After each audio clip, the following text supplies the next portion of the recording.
Nós temos este momento em que a igreja está mobilizada em favor, né? Nós precisamos entender o que está acontecendo, em favor dos nossos irmãos que ouviram, entenderam e atenderam o chamado do Senhor para as suas vidas. E eles fazem isso, e é uma pergunta que nós nos fazemos, né? Como? Não tem medo?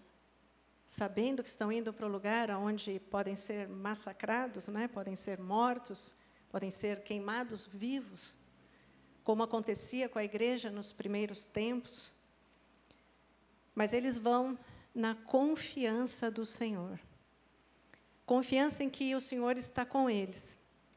E é sobre isso que nós vamos meditar na palavra do Senhor, a respeito dessa recompensa que aguarda todos que obedecem a palavra, o chamado do Senhor.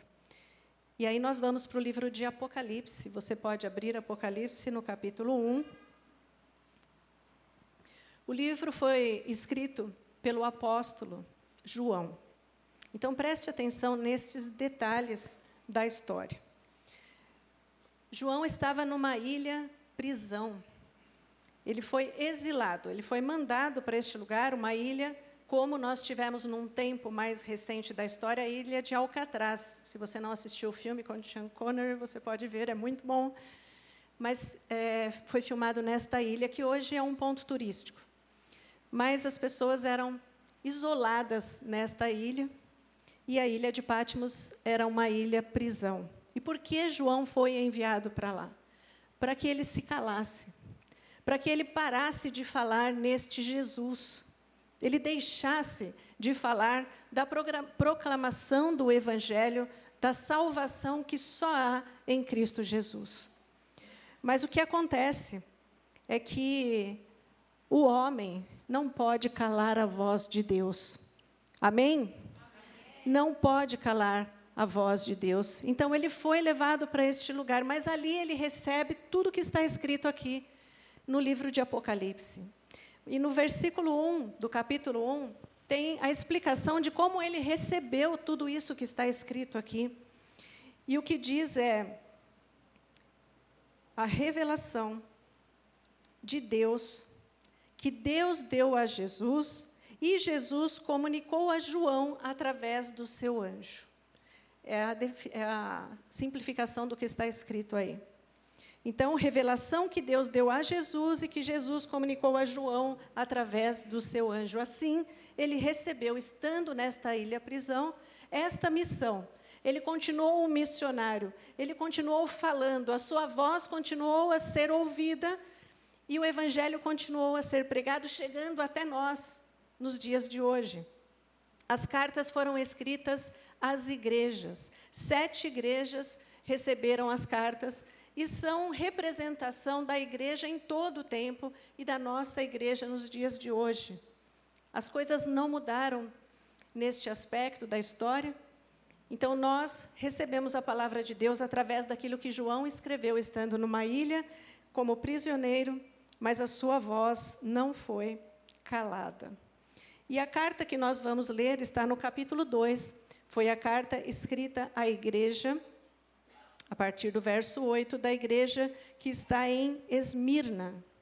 É a segunda carta, a primeira foi escrita à igreja que está em Éfeso. Então, nós vamos fazer a leitura desta carta, a partir do verso 8, diz assim: Ao anjo da igreja em Esmirna escreve: Estas coisas diz o primeiro e o último, que esteve morto e tornou a viver. Conheço a tua tribulação, a tua pobreza, mas tu és rico.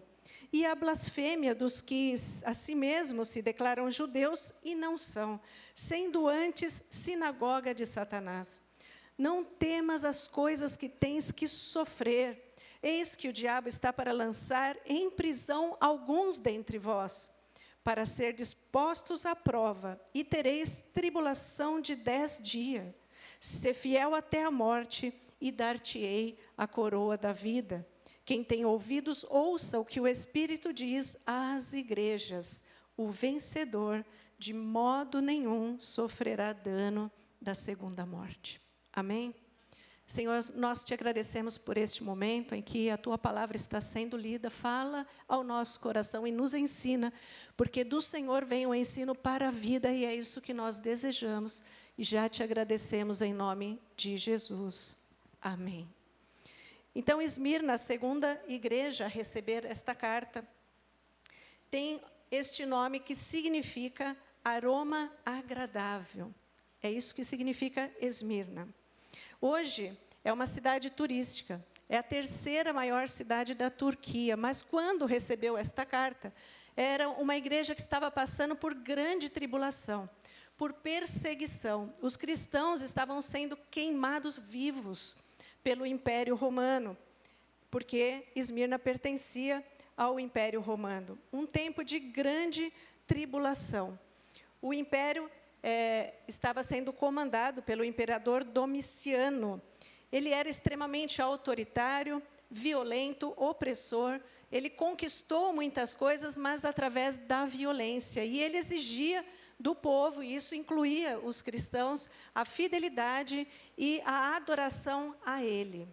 Então, houve este tempo de grande perseguição. Mas Jesus já deixa claro aqui, nós lemos no verso 9, que ele diz, eu conheço, eu sei o que está acontecendo, eu sei qual é a tribulação que vocês estão vivendo. E estes que se declaram judeus, mas não são também perseguidores. São boca de Satanás, na verdade, porque a perseguição que o cristão estava sofrendo ali nesta cidade era do Império Romano, mas também de grupos radicais judeus, grupos religiosos que estavam perseguindo a igreja. E Jesus fala isso a respeito deles. Se dizem judeus, mas não são. São, na verdade, boca de Satanás. Então, eu quero que você preste bem atenção neste pequeno detalhe. Jesus é o médico dos médicos. Jesus é o médico dos médicos. Estas cartas são receitas, são prescrições de um médico. Então, em cada uma destas cartas, Jesus vai se apresentar de uma forma diferente. E isso não é por acaso. Então, você observe aí em cada uma das cartas, e isso está resumido em 3 capítulos. 2, na verdade, né? Do capítulo 2 ao capítulo 3, nós temos as cartas. É bem curtinho, aconselho você a ler. Mas no início de cada capítulo, o Senhor Jesus, o médico dos médicos, ele vai se apresentar com esta frase, estas coisas diz aquele que. Está falando dele. Quem ele é. E isso tem a ver com o problema que está sendo identificado. Qual é a enfermidade que este médico, o médico dos médicos, está identificando que a igreja está sofrendo, está passando por uma enfermidade. Então, ele traz, através desta identificação dele, já uma resposta para aquilo que está acontecendo. Tem a ver com aquilo que está acontecendo. Então, ele traz, como médico, a informação. Você vai ao médico e ele te diz, você está com determinada enfermidade. E aí ele diz qual é o remédio para esta enfermidade. E aí tem a opção do paciente de obedecer à prescrição deste remédio, deste tratamento, e você tem 2 resultados finais. Você pode obedecer e ser curado. O ponto aqui é que você vai ser curado. Mas você pode desobedecer e receber o malefício do seu comportamento. O benefício é a vida e o malefício é a morte. Então, o Senhor Jesus, ele diz assim, por exemplo, aí no verso 1 da segunda carta, quando ele está falando com a igreja que está em Éfeso. E ele diz assim, estas coisas diz aquele que conserva na mão direita as 7 estrelas e anda no meio dos 7 candeeiros de ouro. Então, ele está se identificando como aquele que. E o que é que ele está dizendo para a igreja aqui? Aquele que conserva na mão direita, conserva significa proteger. Aquele que coloca você, igreja, porque as 7 estrelas representam a igreja, as 7 igrejas que representam a igreja em todo o tempo, que representa nós. Ele está dizendo, você, igreja, está aqui na minha mão. Eu estou conservando a sua vida. Eu protejo você. É isso que ele está dizendo para a igreja. As 7 estrelas, a igreja está na minha mão, protegido por mim. E eu sou aquele que anda no meio dos 7 candeeiros de ouro. Isto é, aquele que anda no meio da igreja. Aquele que anda com você. Ele está dizendo, em todo o tempo, eu sou aquele que tem você nas mãos, que cuida de você, que te protege, que te conserva. Sou aquele que está com você em todo o tempo. O Senhor Jesus está dizendo isso para a igreja. Ele disse isso para a igreja em Éfeso, mas qual era o problema da igreja? Ele faz o diagnóstico, que está lá no verso, eu já não segui mais nada aqui, então, que está lá no verso 9, 11, 7. Tenho, porém, verso 4, tenho, porém, contra ti. Ele diz assim, está tudo bem, vocês estão fazendo muita coisa boa, vocês estão sendo igreja, mas tenho, porém, contra ti, que abandonaste o primeiro amor. E sabe que problema é esse? É um problema de morte. É uma enfermidade gravíssima. Porque esfriar o primeiro amor, perder a paixão por Jesus que nós temos naquele primeiro momento, naquele primeiro tempo em que nós entregamos nossas vidas para Jesus, é uma enfermidade grave, porque é um esfriamento. E se você não tomar o remédio, que é estar na presença deste, que te conserva na mão e que anda no meio da igreja, que está com você o tempo todo, se você não fizer este tratamento, que é buscar o Senhor na palavra, você vai morrer. Por isso, então, ele se apresenta dessa forma. Tem a ver com o tratamento, tem a ver com a solução, tem a ver com o problema. E agora nós vamos para a igreja que nós estamos vendo, que é a igreja em Esmirna. E ele diz todas estas coisas, né? Diz, o primeiro e o último. O que esteve morto e tornou a viver. Deixa eu me achar aqui.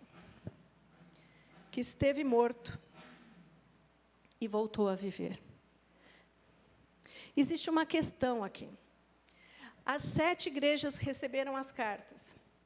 Nem todos os problemas são enfermidades.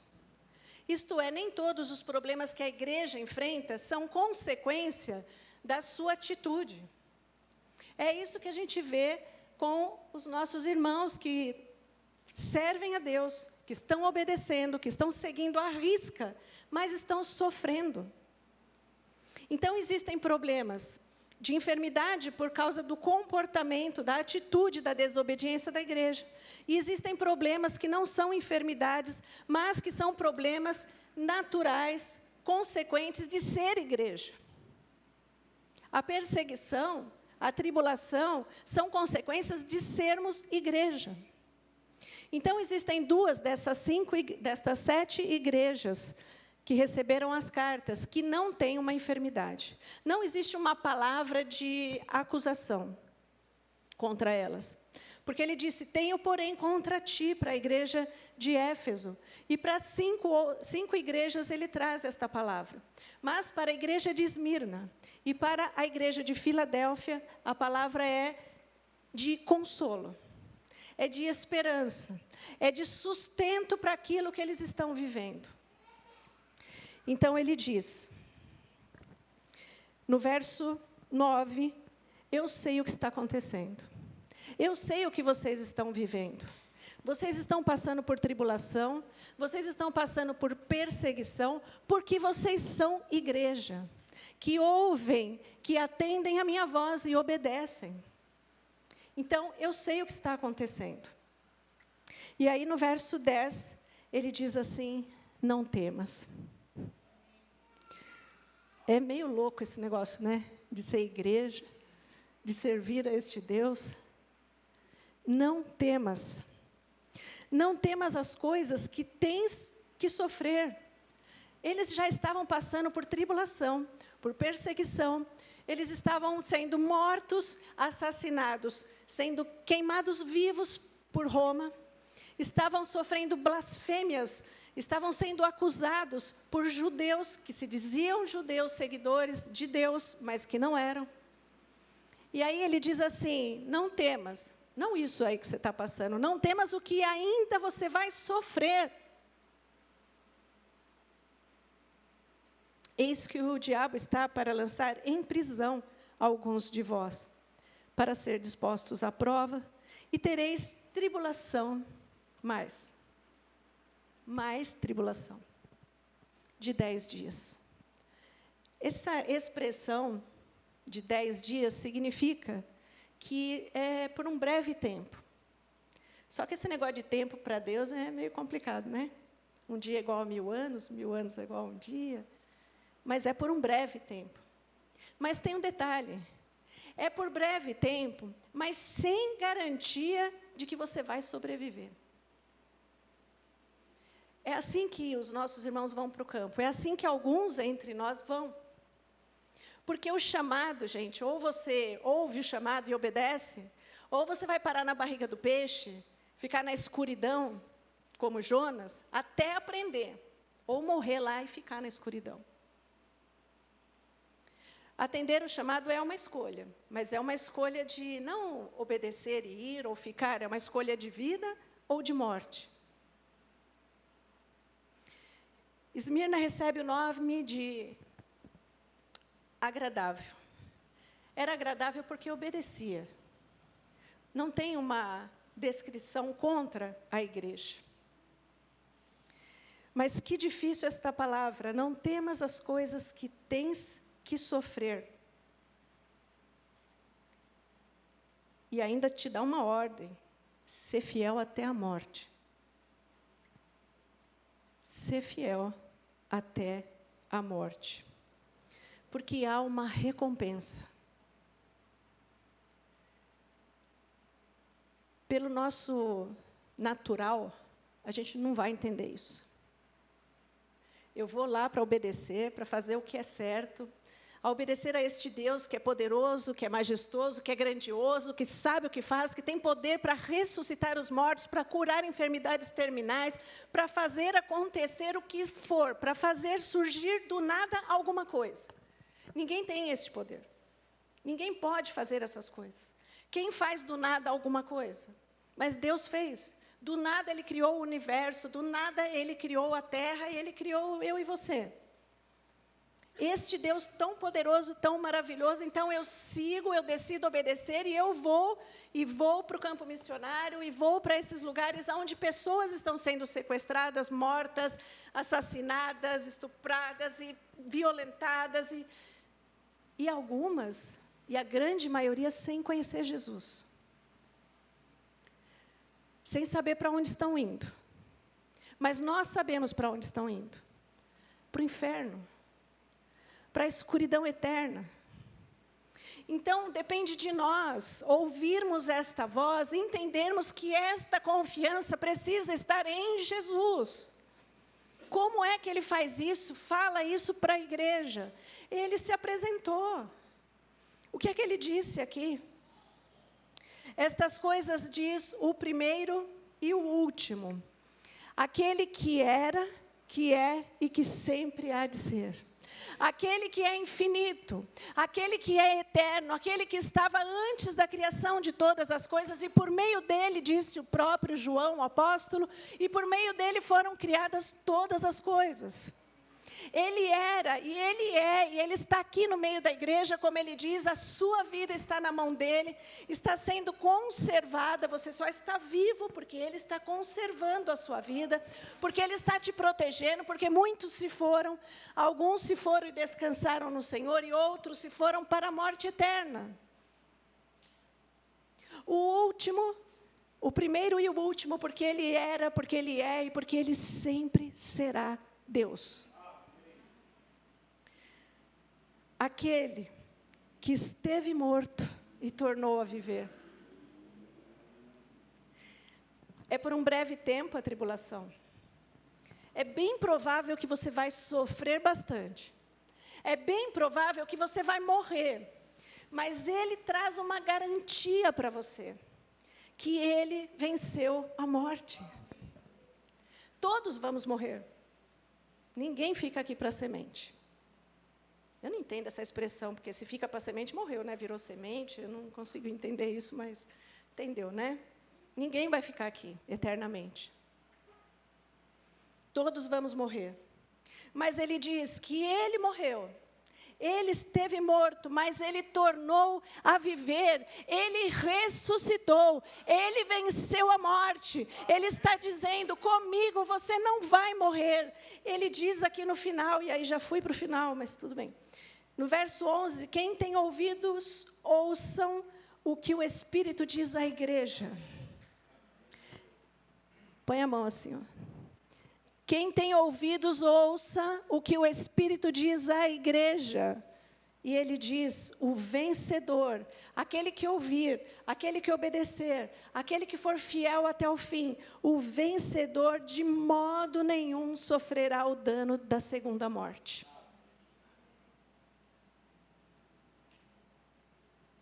A voz está indo embora. De modo nenhum sofrerá o dano da segunda morte. A primeira nós vamos passar, a não ser que Jesus volte no tempo em que ainda estejamos aqui. Senão nós vamos morrer. Nós vamos passar pela primeira morte. Mas a segunda morte que Jesus se refere é a morte eterna. De modo nenhum. De modo nenhum, se você obedecer, se você atender o seu chamado, de modo nenhum você vai perder a recompensa da vida eterna. Isso é o que importa. Isso é o que responde à nossa pergunta. Por quê? Como assim? Eu vou atender o chamado e entenda, as pessoas são preparadas para isso. Desde o ventre da mãe, nós cantamos aqui. Elas são escolhidas e são separadas para um tipo de chamado como este. Para passar por situações como estas e continuar firme. Isso não é para todo mundo. Mas chamado para ouvir a voz, chamado para entender o que Ele quer de vocês, chamado para obedecer é para todo mundo. Ninguém foi chamado para fazer nada. O chamado é para todo mundo.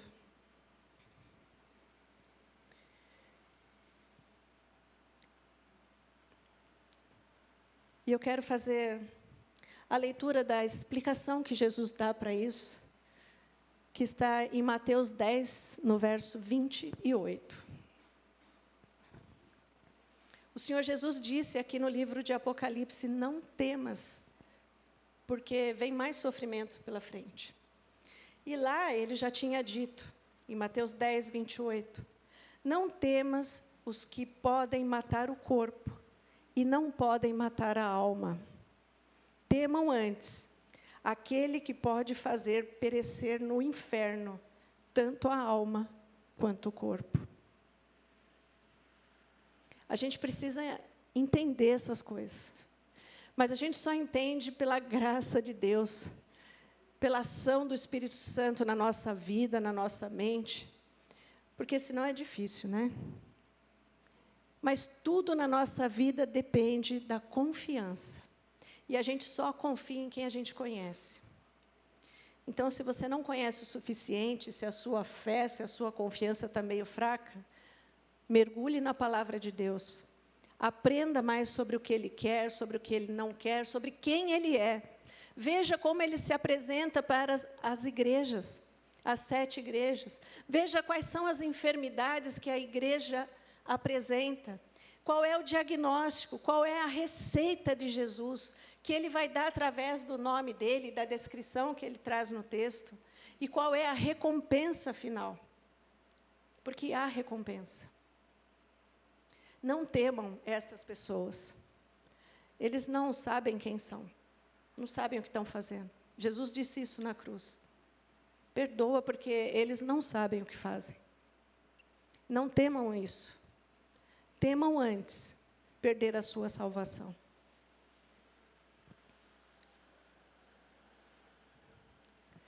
Nós temos um selo de garantia. Não existe garantia para não sofrer. Não existe garantia para não morrer. Mas tem um selo de garantia que foi escrito pelo sangue. Pelo sangue de Jesus. Um selo de garantia que te garante, eu te garanto, porque está escrito aqui, que nós não vamos sofrer o dano da segunda morte. E mais vale nós sofrermos, mas obedecermos e fazermos o que o Senhor quer neste breve tempo que nós passamos aqui na terra. Porque seja 10, 20, 50, 80, 90 e poucos anos, que é o que no máximo, né, a maioria vive, isso não é nada diante da eternidade. Nada. É por isso que ele diz, vocês vão passar por tribulação. Tem sofrimento, tem luta, mas o ponto é, eu vou estar segurando na sua mão o tempo todo. Eu vou estar com você o tempo todo. Seja como o irmão Alexandro, né? Uma vez nós vimos num vídeo aqui, o irmão Alexandro, ele estava lá na União Soviética, né? Ele estava preso, e eles queriam que ele morresse de todo jeito, mas não queriam sujar as mãos para matá-lo. E aí puseram ele num galpão lá que tinha janela quebrada, mas com temperaturas com menos de 30 graus, aquilo o mataria. Então puseram ele lá dentro, deixaram ele ali para morrer, no outro dia era fácil, morreu de frio, e tira ele e joga fora. Mas aí havia um povo que estava orando por ele. É por isso que nós oramos. Porque o Senhor ouve as orações. Havia um povo que estava orando por este irmão. E no momento em que eles foram despertados na madrugada pelo Espírito Santo de Deus, para interceder por ele, ele estava ali na cama, ele estava sentado assim, desesperado, porque já estava entregando a alma mesmo para Deus, pode levar, porque eu não estou suportando mais esse frio, e de estômago vazio. Ele sentiu. Essa é a descrição que ele dá. Que alguém entrou naquele lugar e o abraçou. E um abraço tão cálido, um abraço tão cheio de amor, um abraço tão quente, que ele suportou com aquele abraço a noite inteira, sentindo o calor como se ele estivesse num lugar super quente. Mas o abraço foi o abraço do Senhor Jesus, porque o Senhor Jesus garantiu para a igreja, eu vou estar com vocês, eis que estarei com vocês todos os dias até a consumação dos séculos. Até que Ele volte, Ele vai estar conosco. E aí, simplesmente, no outro dia, eles abriram a porta daquele lugar, esperando encontrar um cadáver, e tinha um homem lá com um sorriso enorme, porque não tinha explicação para ninguém aquilo que ele tinha vivido. E aí, sabe o que eles fizeram com medo? Eles libertaram ele. Por isso, nós pudemos ouvir o testemunho. Ele sofreu. E se ele tivesse morrido, ele tinha a garantia de que não sofreria a segunda morte. Mas ele sobreviveu porque o serviço não estava terminado. E ele precisava testemunhar, para que outros pudessem ser alcançados, para que a nossa fé pudesse ser fortalecida. Amém? Vamos nos colocar de pé. Na perseguição, a igreja avança. Na perseguição, muitos não irão para a escuridão eterna. Eu vou pedir para os meninos virem aqui.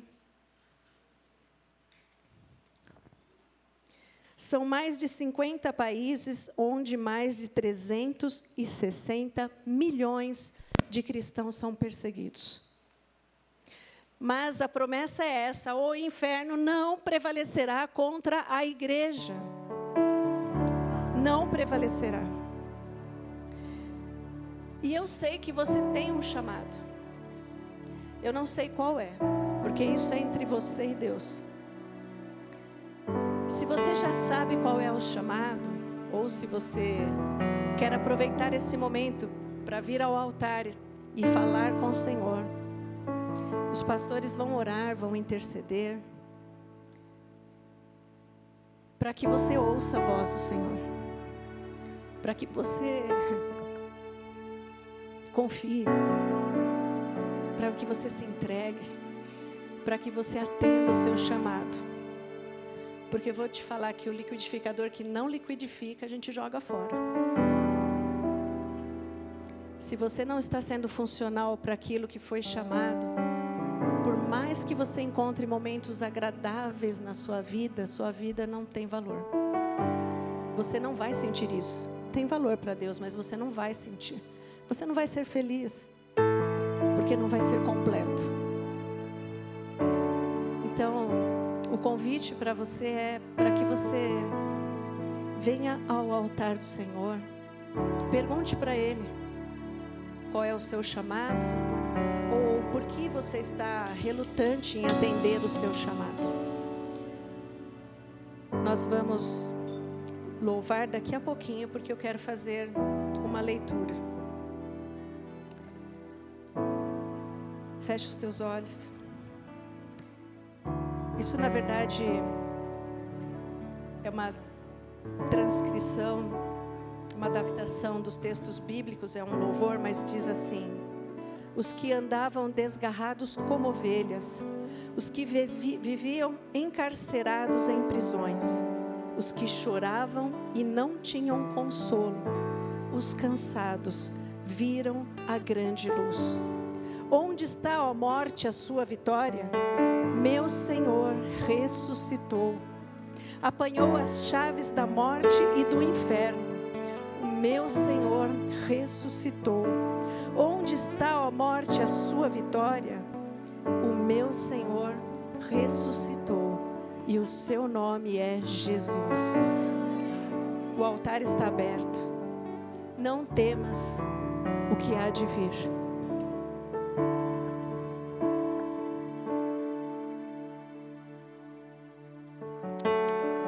Eu não vou parar, a estrada é muito longa, vou continuar.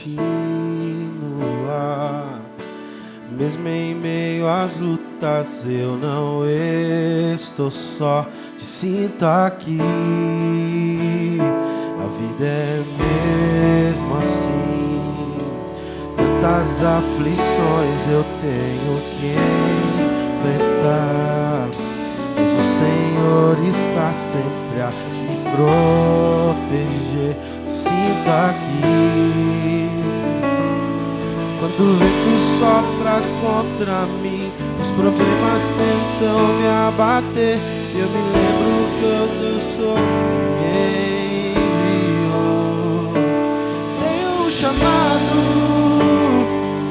jamais vou me calar. Eu tenho um chamado, o Evangelho anunciar.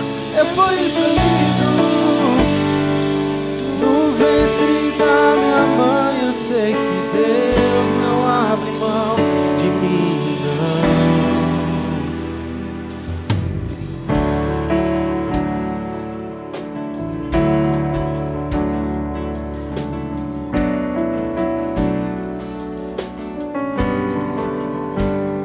A vida é mesmo assim, tantas aflições que eu tenho que enfrentar, mas o Senhor está sempre a me proteger, te sinto aqui. Quando o vento sopra contra mim, os problemas tentam me abater, eu me lembro grande eu sou. Chamado, jamais vou me calar. Eu tenho um chamado, o Evangelho anunciar. Eu fui escolhido no ventre da minha mãe. Eu sei que Deus não abre mão de mim, não. Há muito pra fazer, mais tempo pra olhar pra trás. Eu tenho um chamado, jamais vou me calar. Eu tenho um chamado, do Evangelho anunciar. Eu fui escolhido no ventre da minha mãe. Eu sei que Deus não abre mão de mim, não. Eu tenho um chamado, jamais vou me calar.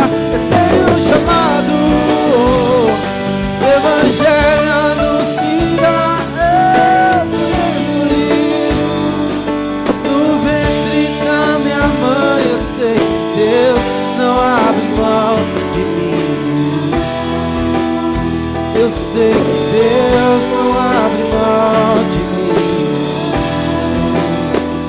sei que Deus não abre mão de mim, não. Eu tenho um chamado.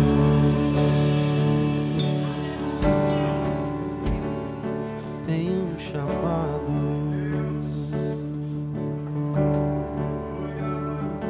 Tenho um chamado. Glórias a Ti, Senhor.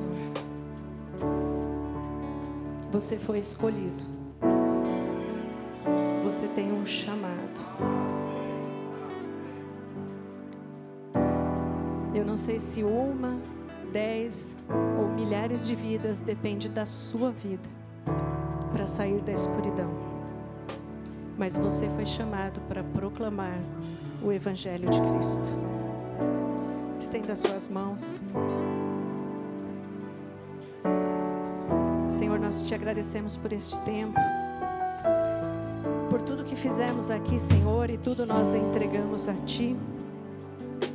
Te agradecemos pela Tua presença, pelo Teu cuidado com as nossas vidas.